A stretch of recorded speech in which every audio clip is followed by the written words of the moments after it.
Hello and welcome to the Dinosaur for week 22, another 7 curious, interesting things I saw last week. Apologies for the sound this week on two fronts. One is I haven't got a microphone because I am on tour in a hotel room again, and also the fan is probably going to start blowing, so you will hear a whir at some point. I do apologise. But if you are interested, that's what I'm looking at right in front of my face now, so that's ace.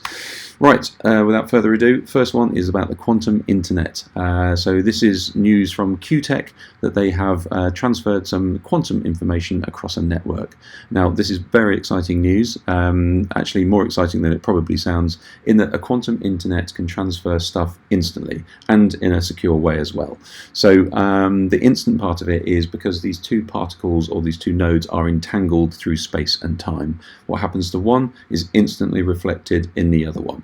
So it actually takes three nodes to do this. There's one in the middle that kind of kicks off the entanglement and is also the kind of the in-between with the encryption keys and things like that. But the actual data that goes between those two nodes happens through the quantum internet and happens instantly. So one can imagine these nodes either side of the planet, and you will get instant data. But likewise, that node can be somewhere halfway across the universe, and it will still do that as well. So there you go. That's why it's exciting. We're a fair few years off you actually being able to use this yet. But what would you do with the interplanetary quantum internet? Something to ponder. Google have announced Imagen, which is their answer to DALL-E, or DALL-E 2, shall I say. So if you've been watching the Dinosaurs a few times, you will know that DALL-E 2 is a text-to-image generator. So you just type in free text, it will understand the context of it and also the violations of that. So if you said, you know, I'd like to see a spaceship inside an ant, it also, I can't really do that for you. So it's really interesting how it knows what's possible, or what's real, shall I say, and also what it will then do is it will generate these images. So if you've seen DALL-E 2, you've seen this. So a photo of a corgi riding a bike in Times Square, wearing sunglasses and a beach hat, you'll get the thing in the top right corner.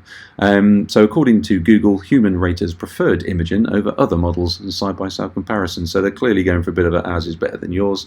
Now, I've also seen a lot of news and noise really in the background about scientific papers having things submitted to them with generated photos that weren't really real, and therefore nobody's really sure what's true anymore. And likewise, you would not be able to tell which one of these has been generated by an artist or an AI. So I think now it is time to put little dots in the corner of things. So and this needs to be almost like on a platform level as well. So anytime you see a digital image, I think you need to be warned now that it has been fiddled with by an AI. So I look forward to that feature soon. If you're into your EVs and your 4x4 EVs, then this is the new G-Wagon. This is the new EQV G-Wagon. And it can do this neat party trick which is called the tank turn. So it's got 4 electric motors, all independent, so if you run them opposite to each other, it can spin on the spot. Now, this is not new. Obviously tanks have been doing this for a while, that's why it's called a tank turn. But we saw this in the Riven, the R1T, which hasn't quite made it to production yet, kinda. But this feature specifically was shown a couple of years ago, but they've had real trouble trying to get it out just because it's difficult, it needs a lot of power, it's kind of dangerous if you don't know the different slip under each wheel, for instance, and it grips and it shoots off in a different direction. However, this seems to be one of the features that 4x4 EVs now need to see in their sales thing. So I don't know whether it's going to actually come to fruition or not, but it may be useful if you live in Chelsea and you want to park one of these things, which is probably where they'll be mostly. This is a brilliant campaign, brilliant project. So a little bit of a background on this. This is actually one of the winners from the Ocean Outdoor Creative Competition that's run every year. You submit ideas to it, and if they win, then you make the billboard of it and you get free space. So this was submitted by Engine, and it is bringing missing posters into the future, really, I guess. So this takes what were traditionally static images and reanimates them using AI and all that goodness. So we've seen this a bunch before, but this is probably one of the best uses of it. So you take a static images, because you clearly probably don't have any more images of this missing person. You can then reanimate it, blinking, smiling, and just has more impact. So you can then use the QR code and transfer that onto your phone so you can take it away with you and spread the word.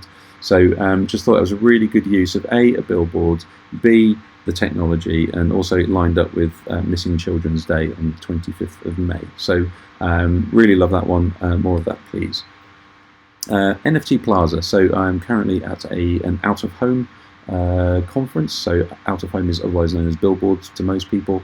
So this is one of the slides I will be presenting anyway, but this is also really just interesting. So if you wanted to run adverts in the, let's not call it the metaverse because that's not really a thing, in a virtual world, Somnium Space, Decentraland, etc., then you can go to something like NFT Plazas. You can design your installation, your advertising stand, and then you can plonk it on any land that you own in one of these virtual worlds. Now, the reason I'm sort of showing you this is that it mirrors really what happens in the real world, in that if you want an advert, you go along, you can put your adverts on screens, and you can, this one, they will actually allow you to run other people's adverts, and you therefore get money from those as well if anybody sees them.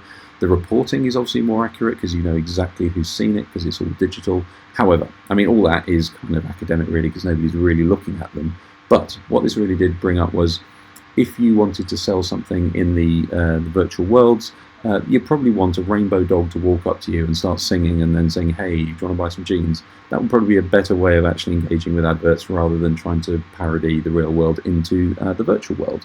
So anyway, if you do want to go and do that, then NFT Plazas is where you can start your journey. This is a great website, or a series of websites, and also desktop applications. So this was actually from a couple of years ago, but I read a really interesting article about it. This was a Chinese programmer who, all by themselves, just took it upon themselves to create a public version of a mammography. I guess it just gives you the results of your mammography. Now that also works with brain scans as well. So if you go to the website, which is neurorad.com, you can actually upload an X-ray, and it will give you some sort of diagnosis of whether there is something suspicious in that image. Now, it's clearly not a medical diagnosis, it's just an indicator. So you should not take this as gospel. Please do not do that. However, I thought it was really interesting what used to be something that was a very closed door thing, using a huge amount of technology, using very expert people in a lab who would look at these things. Now you use 50 NVIDIA graphics cards and a website, and you can get that done as well. So yeah, bringing that to the public, obviously in the wrong hands could be used for scaremongering and whatnot, but other than that, I thought it was a really good thing. And finally, we have the final good thing, and this is Penguin, who created a unburnable version of The Handmaid's Tale by Margaret Atwood. So this is in reaction to all of the censorship going on around the world, and in the US, and closer to home, where people are burning books because they don't agree with what's in them. So here you go, you've got Margaret actually playing along here, setting fire to it, or not, as the case may be, because it's made out of flame-proof materials. It will not burn, so if anybody does try to burn this version, then it will be remaining for generations to come to learn from it. So that's the whole point, that's the message, and that's why it's been created. It's a one-off. It's currently in an auction, so I think it's at Sotheby's. I've just checked, it's about $70,000. So well done to Margaret, well done to Penguin, well done to whoever's bidding for that. Please make the publicity wider and bigger. There you go.